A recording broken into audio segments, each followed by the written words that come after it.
Welcome to the Superhero of Love podcast. I am Bridget Fonger. I wrote a book called Superhero of Love, Heal Your Broken Heart, and Then Go Save the World.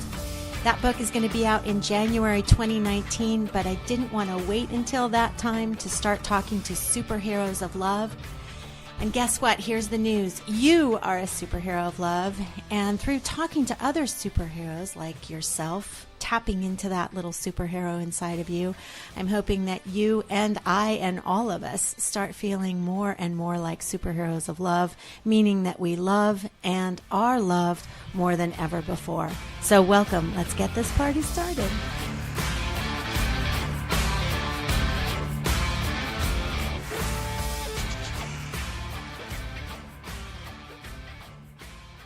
In my living room right now are Doug and Susan Segal and Michael Segal, who is not really here. He's silently sitting on the couch, but let's pretend he's not here. Michael Segal. I am super excited to talk to a family that feels like they have the art of taking care of hearts really down. They take care of each other's hearts. They take care of those in their community. We're going to talk to them about how they took care of each other's hearts and were assisted in taking care of their hearts with their community after Susan was in a terrible accident, which some of you may have heard about in the news because it was all over the news when it happened. A dump truck lost its bearings, its brakes, and came down a hill, and a city bus in Hollywood, California, swerved to miss the truck, and there was a head-on collision with her car, and she broke just about every bone in her body, including her neck. She went through an extraordinary recovery that was supported by her family and by her community, and they are just emblems of love, so I just want to say welcome, Doug and Susan C. Thank you so much. Thank you, Bridget. So in my book, Superhero of Love, the whole point of that, and we were just talking about Love Forward Talks, which she's already committed. You're going to be speaking at the next Love Forward Talks. Okay, it's great. like TED Talks for the heart. And so that's done. Yay. But the goal of that and the goal of my book both are to have people come out of the event in that case and come out of reading my book more able to love and be loved than ever before. It feels like that is what happened to you guys.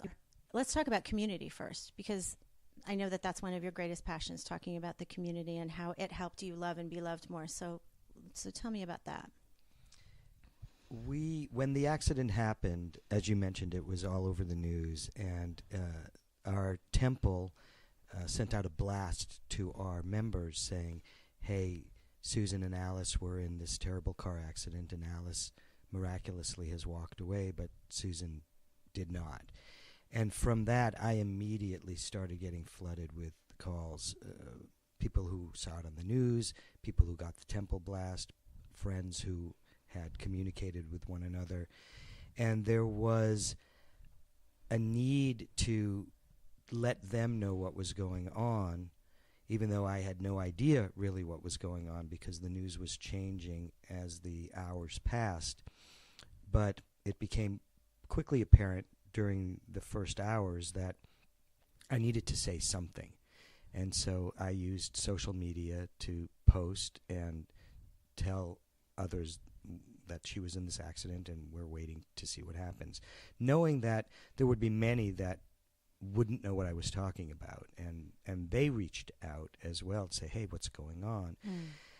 And from that day forward, I started sending out what were called the updates of Susan's condition, which started about her condition and then grew into much more than that because of this relationship that was built between my emails out and the love that and support that was coming in. And I didn't know it at the time, or wasn't really aware of it at the time consciously, that this was a huge support group for me and for them. Mm-hmm. It was a two-way. You had no idea how many people were forwarding it, right? You found out later. I wasn't the keeper of the list. A friend of ours was the keeper of the list. Who, right? Let's give a huge honking shout out to Cabral Geller, who, just FYI, if you're in Los Angeles, she is the most extraordinary caterer in Los Angeles. Please check out This Messy Table LA. She spread the love at the Love Forward Talks. Every single human that saw the table was blown away, and she's everybody we ran out of her cards. But she is, and was she the first one who said, let's she get was this? she was the gatherer of the names, because there were so many people saying, please put me on the list, please put me on the list. And this was changing all the time, so that she compiled it. I sent her the updates initially, and she is the one that distributed them. So I never knew how many people were on this list. I knew later when I started taking over the distribution of them, and I also had been hearing, I've been sending this to 10 of my friends, and they want to know what's going on. And people who didn't know us, people who had no idea who we were, got swept up into this saga, this story, this serial, if you will, of real-life people. Did you want to say something, Susan? Yeah. Well, Cabral, first of all, was my very first friend in Los Angeles. But going back to... that's cool. Going back to community, I have always felt that gathering friends, my dad used to say, doesn't hurt to smile at somebody. Having a place to meet people is really one of the most important things in life.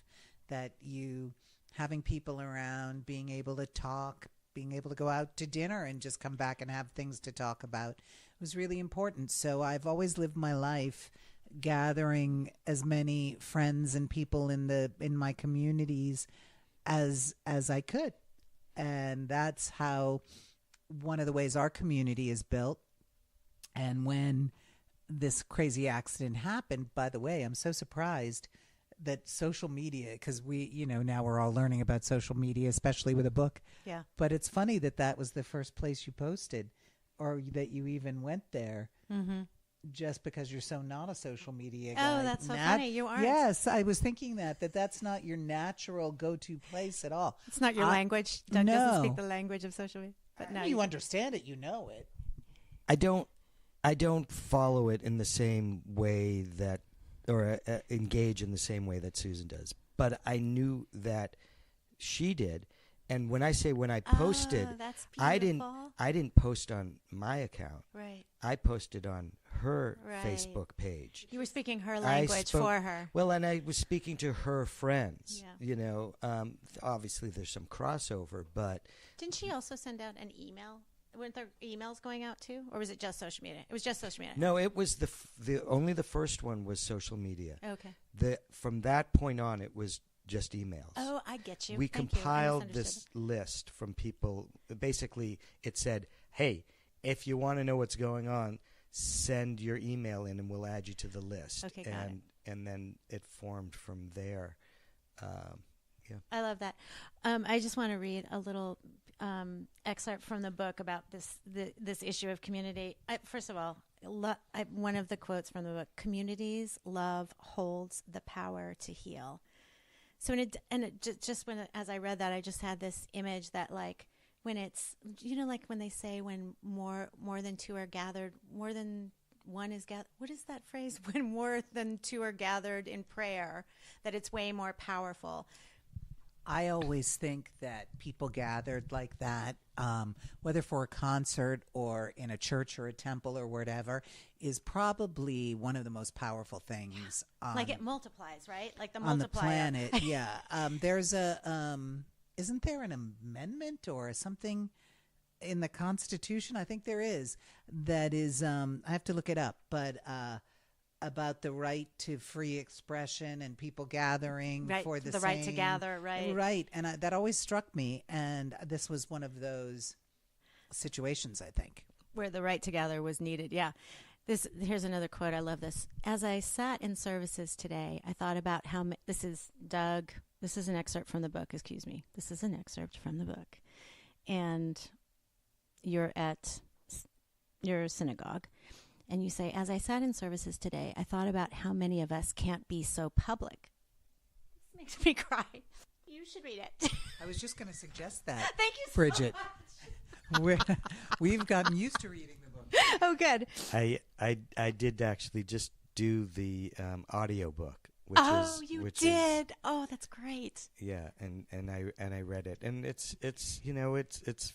and you got it's through funny it. as there are certain passages where I found were difficult to read out loud. Yeah. I don't. But so I know what you mean. Thank you. I know what you're going through. It's at the top of.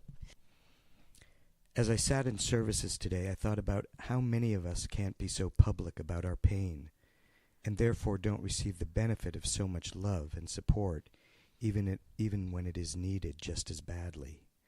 Perhaps we have an illness that has a stigma attached to it, or a financial burden, addiction, troubled marriage.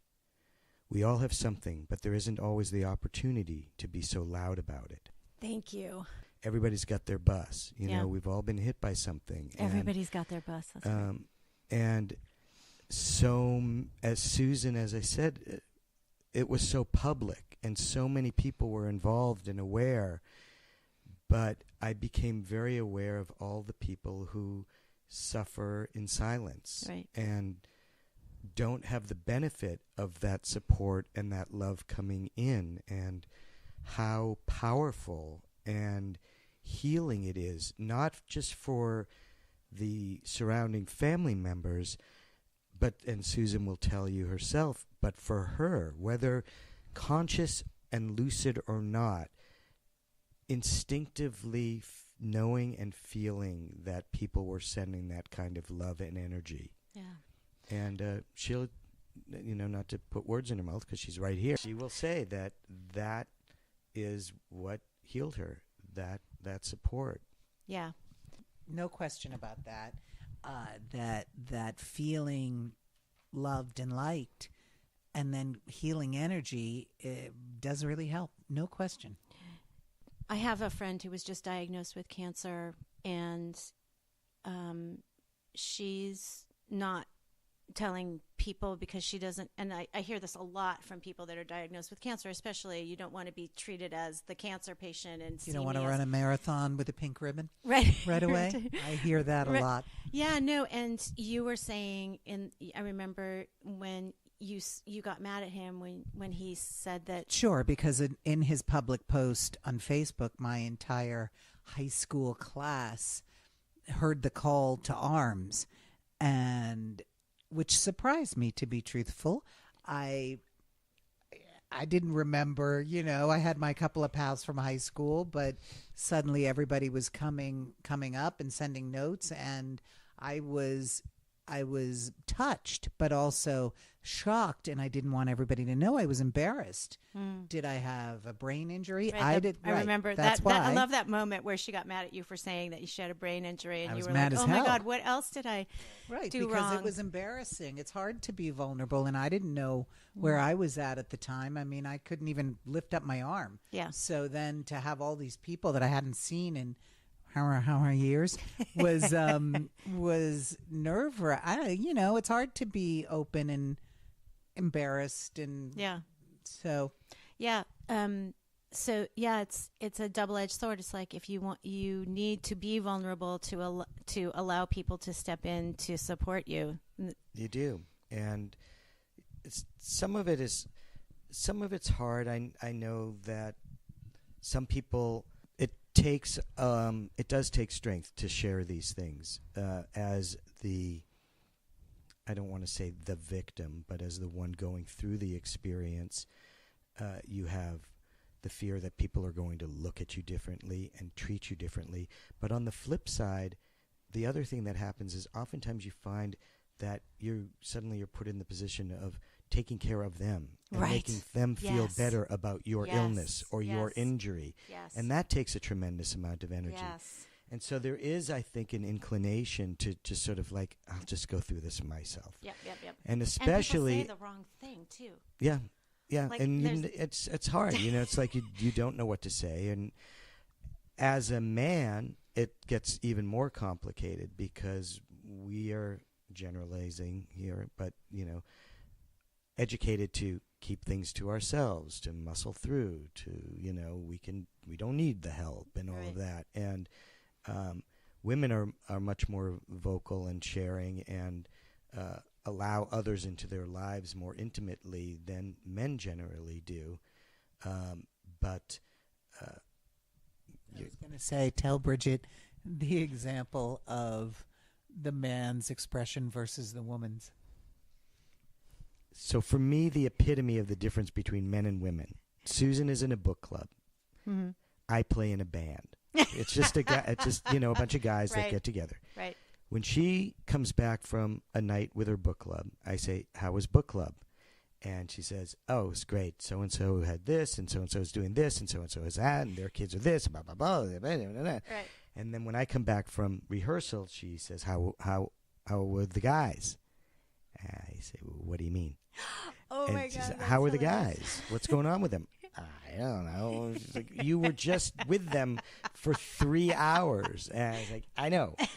We get there, we plug in, we play for 3 hours, we unplug, and we go home. Bye-bye." And isn't that healing for your heart, too? And they're both healing for your hearts. Yeah. Absolutely. It's just a different thing. And, there's a new movement in England apparently going on right now, which is ask twice for men. It's basically when you see someone, "Hey, how are you?" And they say, "Good. How are you?" The response is, "No, how are you?" Ask twice. Because we're so conditioned with that, what I call the 4-letter F word, fine. Oh, yeah. That's good. That we don't respond. And the truth is most of the time when you say, "How are you?" to somebody, you're not really expecting, "Oh, well, actually, let me tell you. I lost my job. I'm at risk of losing my house. My wife is furious, and she's ready to leave me, and my kids aren't speaking to me. But, hey, how are you?" That's so good. It's true, though. We don't, I don't know do you think people may not want to hear it? And so they expect the sort of perfunctory, "How are you?" Fine. Because it's a lot to take on, maybe? Yeah. I mean, maybe we just need a new greeting. Like, we shouldn't be saying it's like, it's not really what we mean. We're not. How would you rate yourself right now? I'm about a 7. Great. I'm a 3. Okay, cool. I'll see you in an hour. That's funny. I like that. Let's start that trend.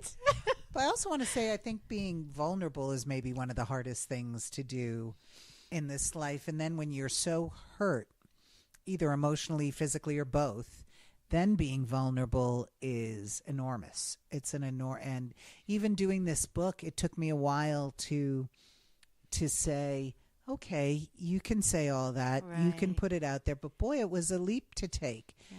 And then furthermore, as we've gone on to, it's not that we're performing, but to talk about the book, both of us had to sort of come to, okay, we are enough. Mm-hmm. We can tell our story and it's enough without a lot of bells and whistles. So I think that's all been an interesting piece of the journey. There are a lot of bells and whistles in there. So in the story? Yeah, in the story and in how you managed your healing and the vulnerability. I love the vulnerability factor, and I loved the shit flying story, which you have to. I still can't believe that's in the book. Yeah, that's a teaser. That just means you must go get the book. Exactly. Everybody should read this book. I was just talking. I know Michael's going to remain silent, but I'm just going to speak for him now. He can chat. He could chat.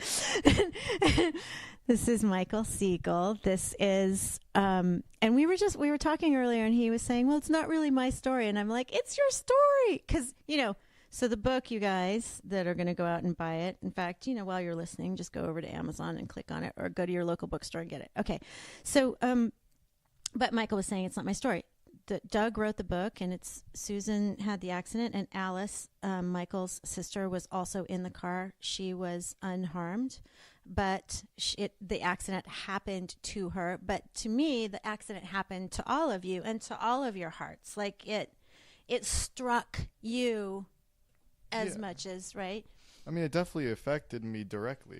It's my family, but it wasn't the same as being so involved. My mom and my sister are in the car. They're in it, and my dad is running around doing everything, taking care of the family, taking care of my mom. And so for me, I don't know, I kind of distanced myself in a way of just to keep doing my own work, and I almost didn't want to burden my dad with another child or something to help with, because it's a lot of work. And I don't know, I think my sister and I understood that there was just a lot going on, and that we were just going to continue doing our stuff and just try to be as brave and strong as we could.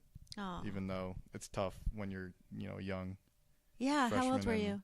I was a freshman in high school, and then Al was. And you were just Sixth a grade? freshman because it Just a happened in the freshman, yeah. fall. Like it just, yeah, that's intense. Yeah, it's tough.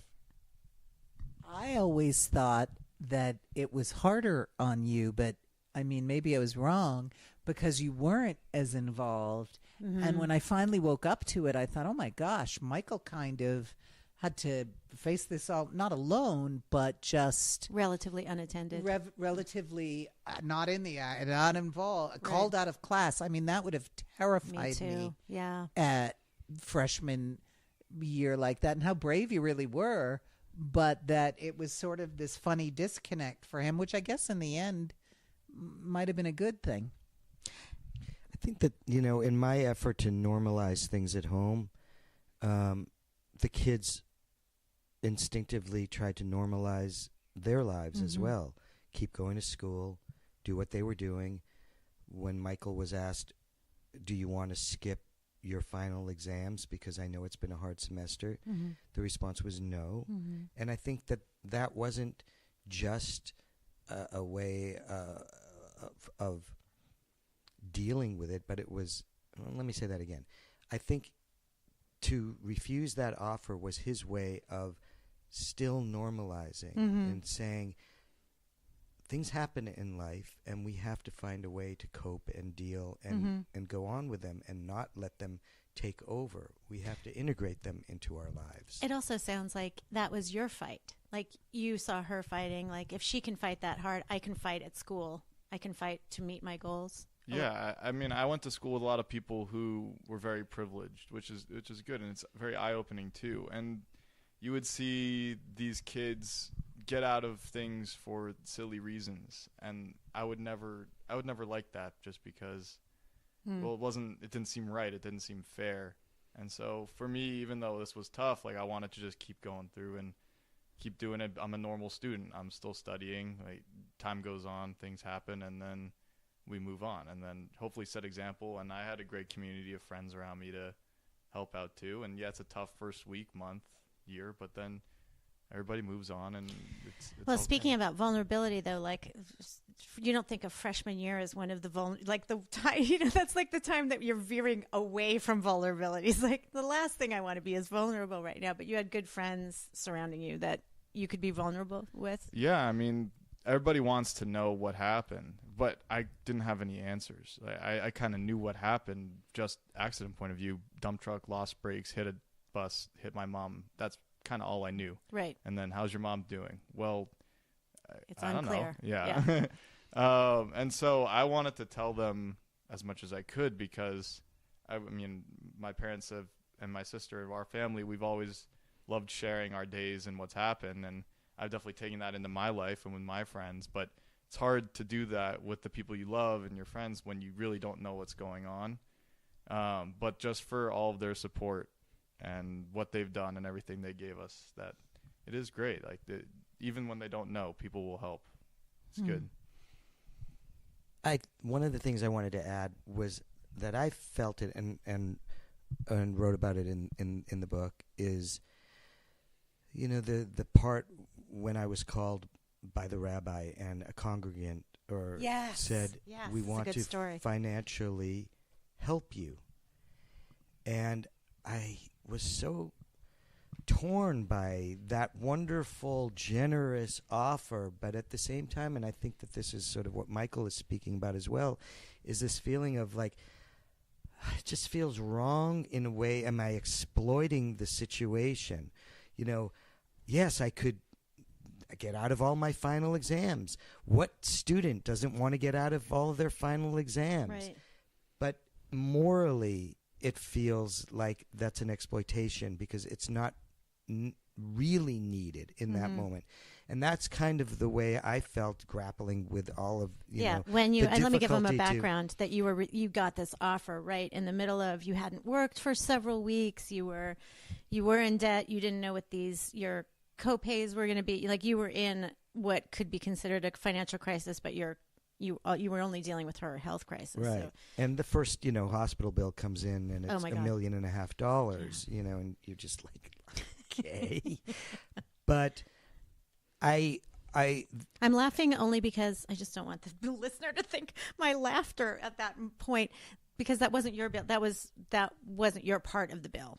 No, it was, but I didn't know what I was going to be responsible for or not at that point. It was just like, it was one of those things, and there were a lot of this. At the scene of the accident, when they're, taking Alyce or Susan away in an ambulance, you're not thinking, well, hang on one second. I want to make sure that this ambulance is part of they're in network. Or what hospital are you going to? Right. Are they in network? You're not thinking that. You're thinking all of that stuff will get figured out later. Mm-hmm. And this was one of those things that I thought it will get figured out later. It's not the important thing right now. But the difficulty, when you're in need, and emotionally or financially or whatever it is, it's hard to ask for help. It is super hard. And there's guilt, there's pride, there's shame, there's all of these things that get wrapped up into the ask. And in this case, I got swept up in that as well and thought, I will figure this out. It's very generous, but I write in the book, the old, it's okay, I'll just sit here in the dark, that. But when there is light, why do we still choose to sit in the dark? Right. Why do we choose to continue to bring that pain onto ourselves when there are others to help? I was hoping you were going to take the money. I was like, oh, that would be a relief to me reading the book. Like if that was taken care of. Because I think bringing it back around to vulnerability and love, I think that's a really vulnerable thing to do, to be able to accept that, to accept help of any kind, to take the money. That would have been the ultimate vulnerable act. Yeah, because you have to admit you need it, I guess. Mm-hmm. Maybe needing love or money or attention, maybe that's more vulnerable. But I will say from Michael's experience, since he's here with us today, what came out of that is this incredible group of friends for us too, because not only did his friends rally around him, but his friends from we were just in that school knew, but those are some of our dear friends from today as well. Aww. And the ones that came to the hospital. And it's kind of amazing that that's how the class connected. It connected my high school class, Michael's class, Alice's class. Wow. It really is. It's pretty unique. Or maybe it's not unique that would happen so across the boards. But I know there's some, I think that, when people say, they have cancer and then they recover from cancer, or like at the end, like you said at one point in the book, actually, like you said, Susan, you said, this has been except for the bus hitting me, this was a great year. It was right? a good pretty year. Good year, yeah. Right. Well, and that's also how you look at everything, for sure, in life. I mean, one thing I learned early on, and I don't know if I was doing this in the hospital, but it's your choice how you perceive a room. And I always say, vanilla or chocolate, choose. Do you want to come in happy and have a good time? Right. Or are you going to be a cranky bitch and stand in the corner and be mad about it? Yeah. And I've tried to live a lot of my life that way, making the positive choice up front. Yeah. And that's another reason why I think I'm here today, is because not only did I have the support to do that, but I was doing it. You were. So. Yeah. Well, and there's a great quote. Somebody said, if Susan Segal can do it, so can I. Right? And that was somebody that hadn't even met you, right? That's somebody that... No, that was a daughter who had a friend of mine who I hadn't seen in a long time, who had a terribly autistic daughter. And that was something else that was very beautiful. They were all reading the emails and updates together. And I guess you saw her at a funeral of another friend, and she came up to tell that story to Doug. Now this is third and fourth parties on. But yeah, that's been interesting for me, because so many people say, what an inspiration. And it's harder for me to see it. You see it more. It actually is. It's why I wanted to write the book. It's and really the only reason why I wanted to write the book, because I knew the support that I got from the emails was fantastic, and that got me through this time. But when I started to hear back from people how my emails were helping them with whatever they were going through, then it became bigger than just our story. And that was one example of where it became bigger, that if somebody was reading this and saying, if she can get through what she's getting through, I can get through what I'm getting through. Yeah. And to share Susan's story in order to help others made this worthwhile or something of import for me. Yeah. It feels like also, I think I started to say this and I didn't finish it, that when people get cancer at the end, they say, oh, I wouldn't change that. I wouldn't change getting cancer and, coming to the other side of cancer because of all the love that I received. And it's almost like we need more of these opportunities to love and be loved. And like that everyone, it's like moths to the flame, right? You were the flame, you were the light, and everybody wanted to give and receive love around you, the flame. I think is it a Buddhist belief maybe that we only grow through love and or pain? Oh, beautiful. Yes. As humans. Yeah. I'm not sure I would have taken getting smashed by a bus for all the love or pain, but it's certainly, I actually mean just the pain, but it certainly is the example of the love. I guess you don't get to feel that in life unless you have intense pain. That's what I'm saying. Yeah, it's that's what you're both saying. Like crisis allows us to all step into our greatness. You stepped into your greatness. He stepped into his greatness. Michael stepped into his greatness. There's another part of the book, Struck, a husband's memoir of trauma and triumph, available. That was an excellent ad. And I'm sorry I didn't give the subtitle. Thank you for doing that. But one of these other, and you're touching on it now, when you survive something and you get this, well, there must be a reason. Yes. There must be a bigger reason, and you were saved for a purpose and all of this. And I write about it, and Susan will talk about it too, is this pressure, this unbelievable, okay, I'm supposed to have a big life epiphany now. I'm supposed to live differently. I'm supposed to look at all of the regrets that I've had in the way.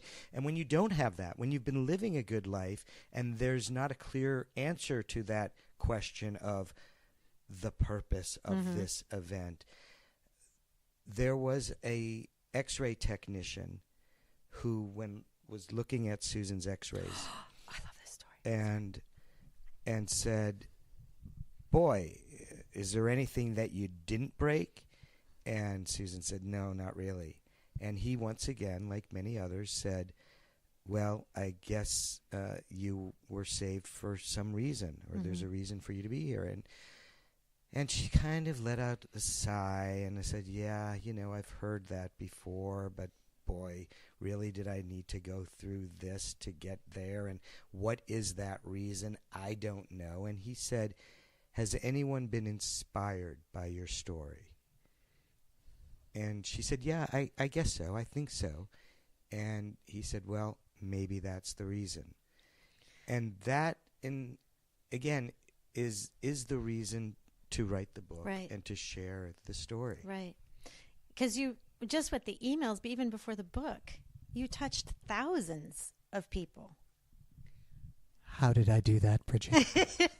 No, the emails going out, those updates touched thousands of people because they went out to multiple people. Yes. I don't think there was probably anybody that wasn't forwarding those. No, in a sense, they went viral and did bring a lot of attention for sure. And I am sure that good healing thought is how I'm here. The beautiful energy that came to me, I was surprised. I felt like Sally Field. You like me. You really like me. Oh my gosh, there's good feelings coming. It's funny. It's sad that we don't feel that naturally. Yeah. and just take it on. I got to feel that because I decided to do Love Forward Talks just 7 weeks before I did it, and I put a call out to like 15 friends, and I said, "Can you do this? Can you do this? Can you?" And every single one said yes, and I felt like, oh my God, this is like, I didn't have to have an accident or, Well, love is the answer, right? I mean, love- it really I is. love that quote, yeah. Well, also because it's the way to approach. It's the same way of saying yes to things, or yes and yes and or vanilla or chocolate. You know what? I'm going to go into this being happy, or I'm going to go into this loving. It is the only way, but we don't do it all the time. Tell me about vulnerability, and hold that thought. Doug just had a thought, but tell me about vulnerability. Do you feel like you increased your ability to be vulnerable through this? Yes, but more for me. It goes back to I am enough, and that I can be who I am, and that in my acting career, which was kind of happening, I would try to be more, bigger, faster, louder, funnier. And then that wasn't as good because I wasn't as vulnerable or who I needed to be. And when this was all coming into fruition, is that the right way to say that word? Fruition or fruition. That lesson kept striking me, kept coming to, I wanted to sing and dance and be funny again. And people, others, myself kept saying, no, you don't need to be. You don't need to be. You're entertaining enough. Yes. You're interesting enough. You're and that's light. Been, for me, the lesson the lesson in this journey. And that's a big one. I mean, it's taken me long to get here, but it is a big one. Can you imagine if we all felt that way? I mean, I don't even feel that way all the time. I really don't. Of course not. I didn't expect this to be that, but it really has become that. It's so beautiful. It is beautiful. I don't know. You need to write that book. You need to write I Am Enough. Yes, I know, but Doug is the writer. Doug is the writer. You can write it together. Maybe. No, but maybe the chick version of you know what I mean? Well, that's one of the reasons why I was interested in your talks and in TED Talks. Well, you're totally talking at Love Forward. Correct. Yeah. So, but that is for me a big lesson, and who knows where that will take us to. And I mean, just having it's Doug's words that is what healed me, that got me to this place. So, and I do think it's made our family more open. We always were, but maybe more appreciative. You look at events like the hurricanes or earthquakes or the fires of late, and in all of these situations, people show up for one another. Yes. They put aside their differences, they put aside the political argument, and what emerges is just sort of that pure humanity, that pure love for one another. Yeah. And that was very affirming for me, that to realize that people really are good. Unfortunately, in our communities, or a lot of our communities, it takes a crisis to pull that out. And it makes you think, boy, what about those communities that just live that way on a daily basis, that don't need a crisis to inspire that kind of humanity towards one another? And if we could spread that and have that be the norm. The norm, Are there those communities? Of course there are. You know, there are so many where it's just the question. It's not about yourself so much. It's about the collective, the community. The other was, what do you need? What can I do? What do you have food? You know, communities that bring food around, or villages that share, and it's why you feel it in so readily in a religious community, because whatever church or synagogue or whatever that religion is, it brings the people together, and the commonality in all of them is this golden rule, is do unto others, be good to one another. And that is that's Somebody told me, because I was kind of awkward around people's loss or people getting sick or accidents like this. And I remember asking someone to teach me how to talk to people. And she said exactly what you just said. What do you need? What can I do for you? And also there's other things, just listening, just being there and listening without judgment. But I love that. That's a good movement to start. You should start that movement. It's so easy today. There's so many things that are so much easier than even at the time of the accident. GoFundMe wasn't really as prevalent as now. Yeah. Where it's easier, and unfortunately it gets abused, I think, in some cases. But to be able to say, I just went through this and I need help. Yeah. I need financial help. Yeah. And where you're not, because it's still hard to ask a person, Yeah. but when you can post something and you have that kind of distance from it, Right. then it makes it a little bit easier to do that. I lost my train of thought on what I was. Oh, I got it. Yay. A thought has been retrieved. A thought has been retrieved. Everyone rejoice. Everyone rejoice. And again, just in our digital age, our electronic communication age, we can just fire off a text or an email that just says, just thinking of you, just sending love, you know, and it's not, oh my, I don't really have time to get into a whole 20-minute conversation with the person and da-da-da-da. But you can still reach out. I did that last night, yes. And my friend is battling out. cancer, and I just said, I was at dinner, actually, and I didn't have time to pick up the phone. I just want to say I love you. Right. But I don't do that enough. Like, I just happened to last last night. It does mean a lot to get those things. It just, you are constantly reminded, as I was going through this, that you're not alone. You're just not going through this alone. So when you were, and did you felt that palpably felt that every day? Like there was an army almost. I wanted to send out regular email updates about Susan's condition. And part of it was because people were just hanging on this, serial, for lack of a better word. Well, it's like Rocky. You want her to win. You want her to win the battle. Like she's got to win this thing. Okay. But waking up the next morning and having 100 messages in my box, was that lifeblood for me, to keep writing, to keep pushing through, to keep sharing. I wasn't putting it out there in a vacuum. It was an engagement with the community. Yeah. It struck me when I was a little girl. My mom told me Struck. Can we stop for a second? That's the name of the book that you need to go buy. A Husband's Memoir of Trauma and Triumph. When I was a little girl, maybe I don't know how little, but pretty little. My mom had a friend who had a baby that was born with tons of challenges and not well. And as I was growing up, my mom used to say, I never said anything to her friend was Audrey.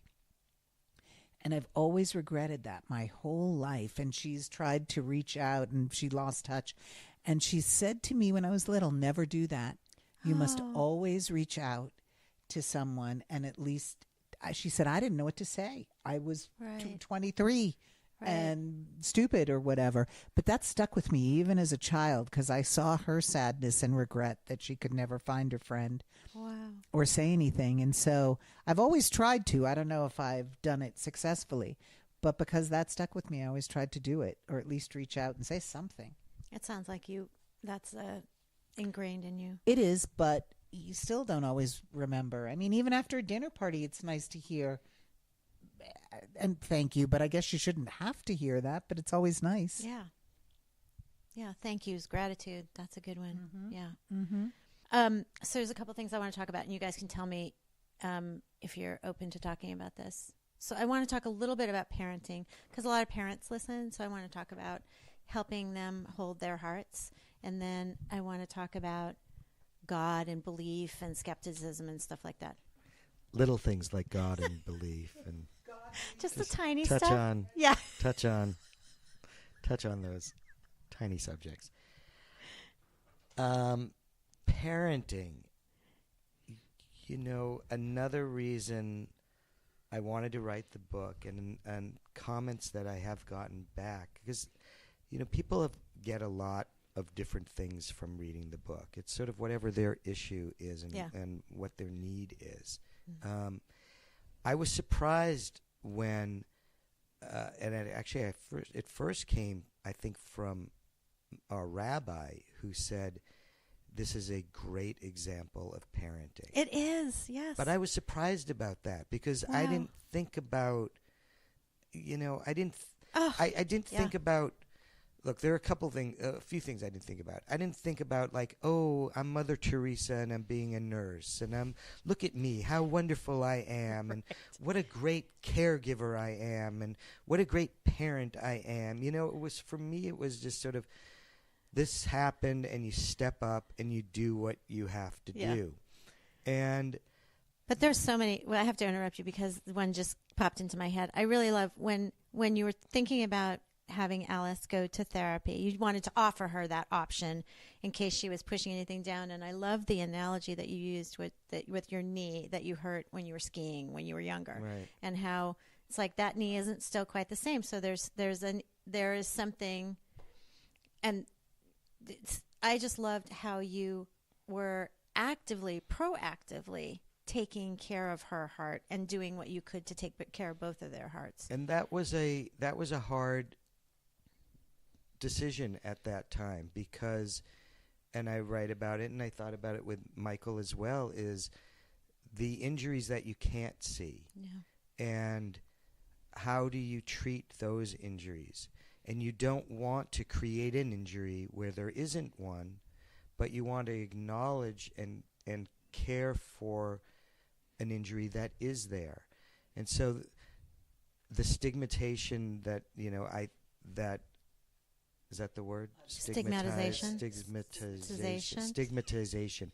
The stigmatization that Alyce potentially felt from having to go through therapy I didn't want to tell her, well, you should need therapy. You should have a psychological problem from going through this. In the same respect that I don't want Susan has no memory of it, and so that was fortunate. She doesn't have to face and relive and Michael, I don't know as well what injuries might be lurking that, and as you talk about that knee of mine when I was a kid was fine, or I thought it was fine, and then as you get older, it's like, wow, why does my right knee hurt more than my left? Because it's deeply embedded there.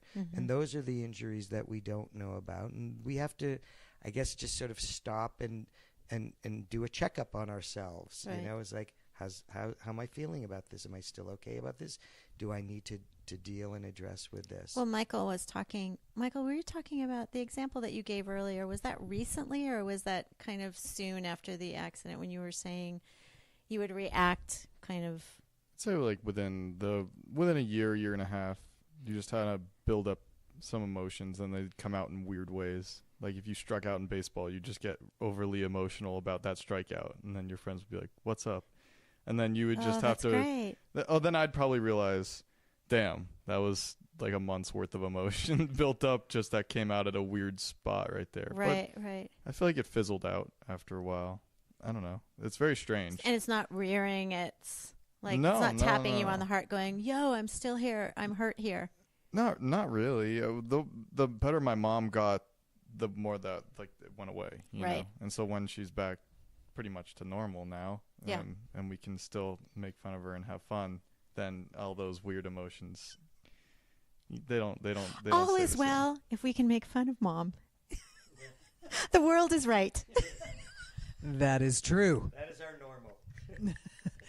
But I think we're a pretty expressive family, and we've always had dinner together.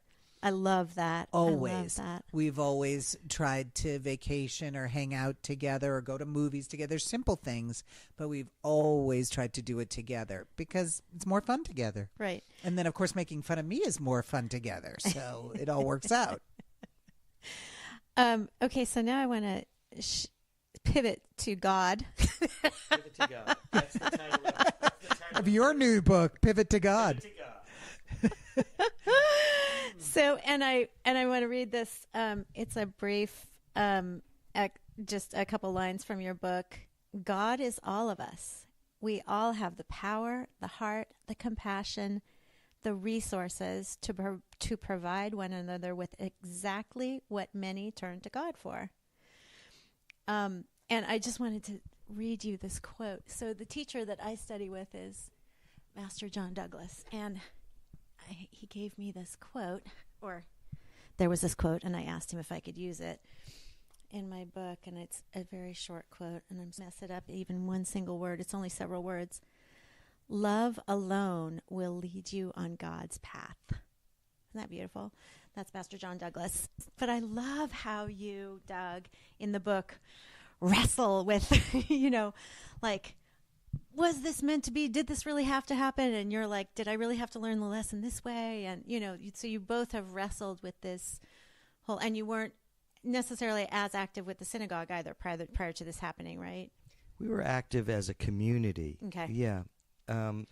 But I've always had this, I don't know, relationship with God and what my beliefs are. It's one of those things, as I write about, I want to believe in, but when you don't have someone whispering in your ear, this is God, how do you get there? That faith, right? It's faith and prayer.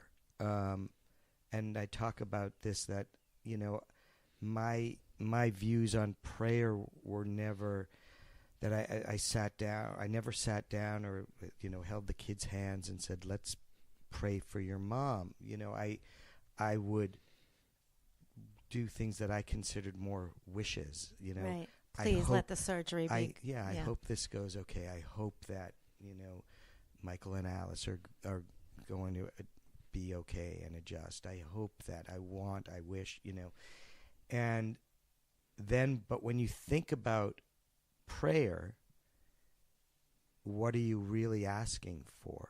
You're asking for God to give you strength, to give you love, to give you the ability to continue to wrestle with whatever the demons are in your life. And so the quote that you read came out of my feeling about the community and my relationship with the community. It was like, okay, well, if that's what you pray for, that's what I got. I got all that, but I got it from us mere humans, which led me to that next sort of conclusion that if that's what we're looking for from God, we are that, and we can give that, and we can do that. That Sanskrit mantra, soham, means I am that. So yeah, exactly. I love that. And I also, like, speaking of God and faith and things like that, do you remember the memories of the angels, or is that time? It's both. I told these stories to a rabbi in the hospital without any prompting or knowing anything except for Doug saying there's angels here. But then I repeated there's a lot of angels looking out for you at Cedars. But then I took that and was in Sinai with the burning bush and told explicitly that my father lifted the bus off me and my grandmother protected my face. Is that in the book? I missed that. Is that detail in there? I don't think that's in there. Some of it.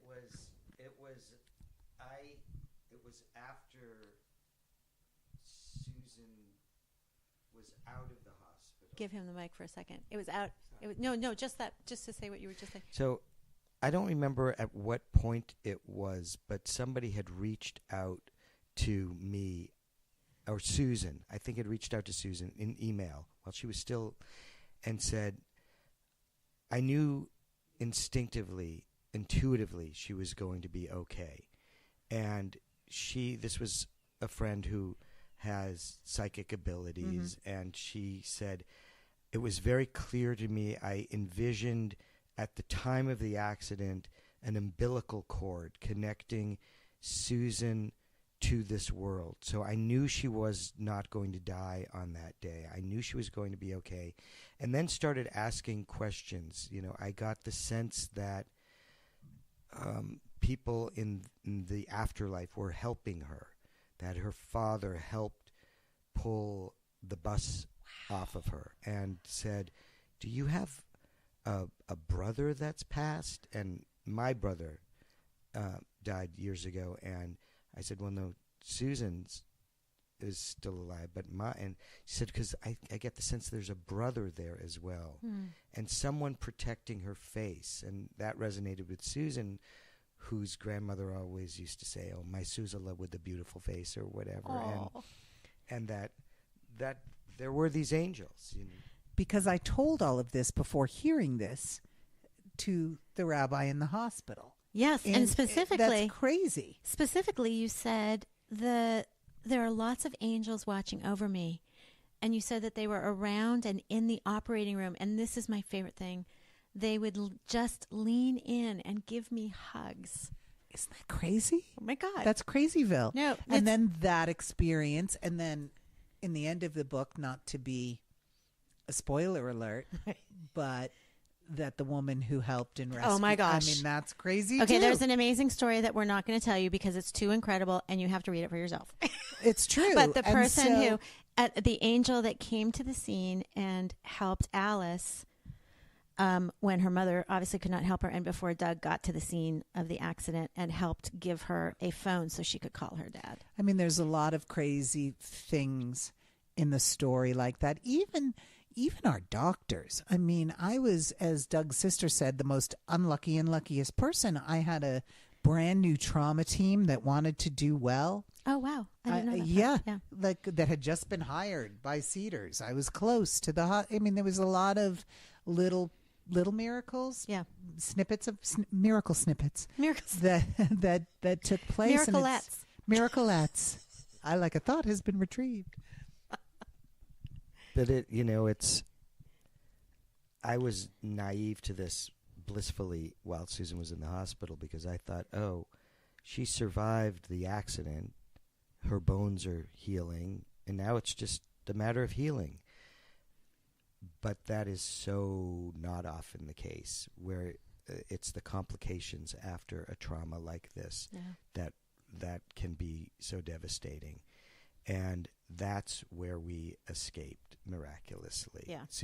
Alyce miraculously escaped the impact, and Susan miraculously escaped the myriad of complications that could have done her in. Multiple surgeries could have.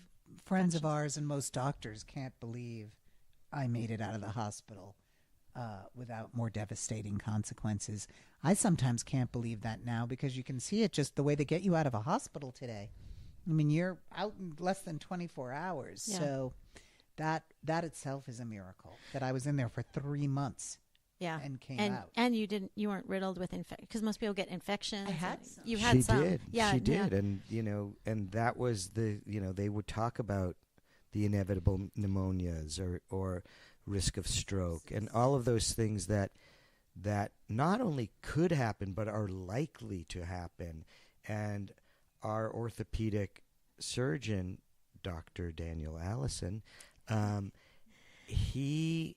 I think that was the thing that most thrilled him, is that it all came together in just the perfect way. Wow. So it was like orchestrated. Yeah, because he knows at any point it could just derail. Mm-hmm. That you hope for again, this hope, prayer, wish, or whatever you hope for, but it often doesn't go that way. And in this case, it just all lined up. Miracles. When I first went into the hospital, when I would come back for visits, they would literally applaud. They would call You were me a their movie star. Yeah, they would call me their trauma miracle. Yeah. And I couldn't, a trauma victory, that's right. I couldn't get out of there fast enough. Yeah. Just the whole, I mean, who wants to really go to the doctor? I guess some people do, but I never really did. Mm-mm. But then just in those repeated visits, they were so fascinated. And after a while, it kind of amazed me. Oh, really? I'm a trauma victory? Oh, hello. I'm a trauma victory. I love it. And I love that the end result is I am enough. I really love that. I really want you to write that book. It's very huge. Because women especially, everybody needs it. But do men have that the same way women do? Do you ever feel that? Like you're not enough? Not, you know what? It's more for me. And again, I think this is probably a big difference between men and women, where book club versus the band. Yeah, book club versus the band is women might come away saying, I am not enough, and men come away saying, I haven't done enough. Oh. Because we're so much more geared towards sort of accomplishment and goals and, and career, and not to be sexist about it or generalize, but, that's more of what I feel. It's like, what more can I do? Yours doesn't sound as bad as ours. I'm just saying. Because I think that women hurt themselves and look for men to help them be enough. Right. Instead, and that's how good. people get into bad relationships and don't find the love, because somebody else is what makes them feel or validates their feelings. And that's how I feel that I see a lot of my friends and women go down that path that doesn't really fulfill them with finding love. I waited probably longer than a lot of my girlfriends to find love, because I personally wanted somebody I could really talk to. I wanted a man that was present, which I feel my kids are, which I'm proud of. Yeah. Of all the things I'm proud of them for, I feel they're both pretty aware and present, even making fun of me. But and I love an example of that. I love that example in the book where you said what you asked them for feedback, and they gave you really honest feedback. Like, the way you're being doesn't work for us. Yes, they were mad. That was awesome, Michael. You're always in the same mood. You're not in the heartbreaker. You're just not as much fun as you were. Yeah. And from a kid's perspective, that is what they're looking at. They, unfortunately, it wasn't stuff like, well, you don't love us as much, or you don't, you're not. Right. It was, where's the fun? Mm-hmm. What happened to the fun? Because, boy, that's a lot of what life is about, really, is just fun. Yeah, keeping it light. Yeah. Yeah.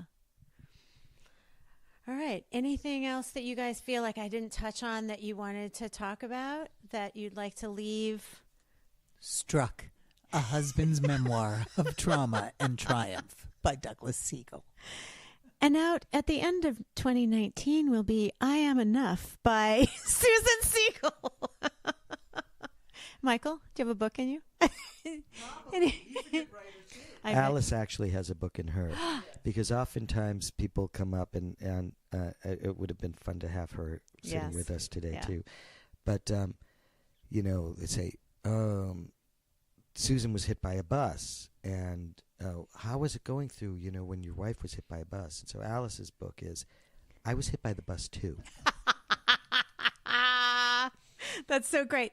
Oh, wait, let's just one other final story that I love, which is the one where he said that when you went to, when you went to go look at the car? Oh. Yeah. And the guy said, wasn't that where the guy said you were hit by a bus and? Yes. Right. Yeah, that was beautiful too. Do you want to tell that story? You don't have to. Would you? That was a really intense moment for me, because first of all, seeing the car, I hadn't seen any pictures or anything till that moment. I went looking for my hat, which I didn't find. But And someone saw that hat at the scene of the accident. right. But I just thought, I wonder if my hat's still there. But no. But look, you're very good. You read it. You read it well. But this sweet fellow who'd been on the police force for years and now had this job, taking the impounded cars out, said he'd never seen anything like that. And we both were sitting there actually looking at the car because it was just an accordion smashed craziness.